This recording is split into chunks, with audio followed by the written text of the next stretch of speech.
एक काम करो, बालू रेत का शिवलिंग बनाओ, उसकी पूजन।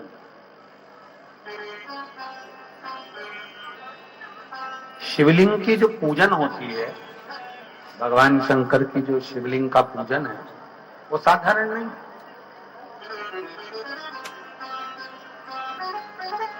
दो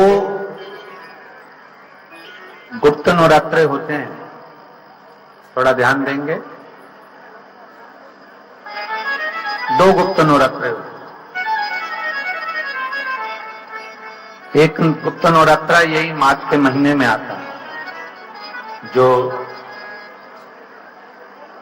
10 तारीख से चालू हुआ, 18 तारीख तक चले। श्रृंगी ऋषि ने इस गुप्त नवरात्रे का बड़ा वर्णन किया। श्रृंगी बाबा ने इस गुप्त नवरात्रे के बारे में बहुत कुछ बताया, बहुत कुछ।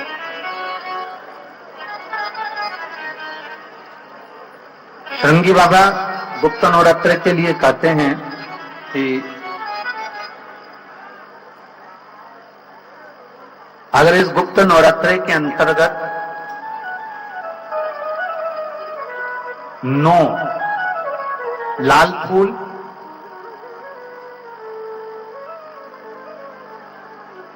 और 5 श्वेत पुष्प, ये दोनों,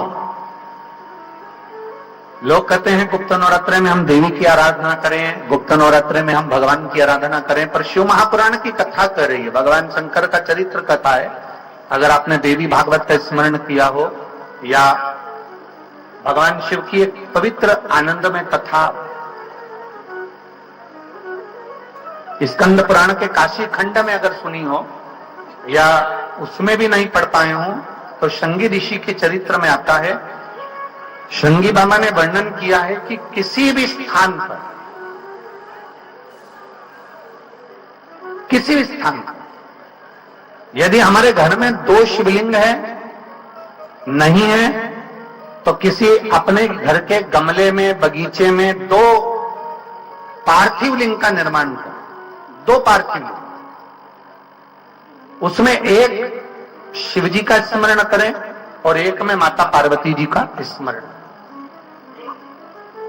देवादिदेव महादेव के 2 स्वरूप, 2 लिंग प्रकट कर एक पर 9 पुष्प लाल और एक पर श्वेत पुष्प 5 समर्पित करें, बाबा की आराधना करें, घी का दीप लगाएं, पूजन करें, और बाद में उन शिवलिंग को, उन पुष्पों को विसर्जन कर किसी भी नदी में, तालाब में, बावड़ी में, अगर वहां नहीं विसर्जन कर सकते हैं तो किसी वृक्ष के नीचे उनका विसर्जन कर। पर ये नवरात्रे, ये जो गुप्त नवरात्रे हैं, इस माघ महीने में जो गुप्त नवरात्रे, चाहे गुप्त नवरात्रे हो चाहे सर्व नवरात्रे हो, केवल देवी की आराधना कर रहे हैं और सोचें कि हम माता जी की आराधना कर रहे हैं और माता जी हम पर प्रसन्न हो। शिव महापुराण की कथा कहती है, कोई सी भी नवरात्रे में अगर आप शंकर भगवान की आराधना के साथ देवी की आराधना करेंगे, तो शिव महापुराण की कथा कहती है महादेव शिव और शक्ति दोनों ही कृपा जरूर करते हैं। ये निश्चित है, निश्चित है।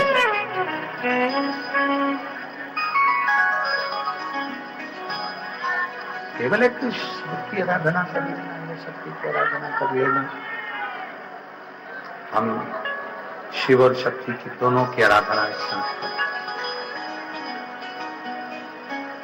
हम शिव और शक्ति की दोनों की आराधना, दोनों की आराधना। और हम तो एक बात बहुत अच्छे से कहेंगे, हमने पहले भी कहा,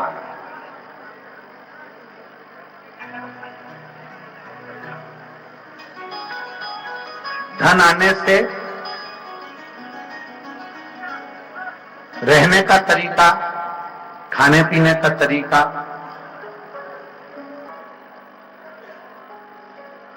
धन संपदा आने से तुम्हारा रहने का तरीका, खाने पीने का तरीका, सोने का तरीका, सब तरीके बदल सकते हैं।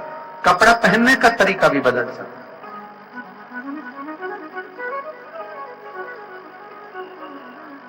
पर शिव महापुराण की कथा कहती है धन कपड़ा बदल देगा, घर बदल देगा, गाड़ी बदल देगा, पहनावा बदल देगा, भोजन बदल देगा, तुम्हारी सत्ता बदल देगा, पर धन तुम्हारी सोच नहीं बदल सकता। शिव महापुराण की कथा कहती है सोच तो तुम्हारी भगवान की पुराण, शास्त्र, वेद या संत या सतगुरु की शरणागति में बैठने पर ही बदल, ऐसे सोच बदल ही नहीं सकती। आपकी और हमारी सोच बदलना है तो संतों की शरणागति में जाना है, सोच बदलना है तो परमात्मा की शरणागति में पहुंचना है, सोच बदलना है तो संतों के बीच में जाना है, सोच बदलना है तो देवालय, शिवालय, भगवान शंकर की आराधना करने जाना है।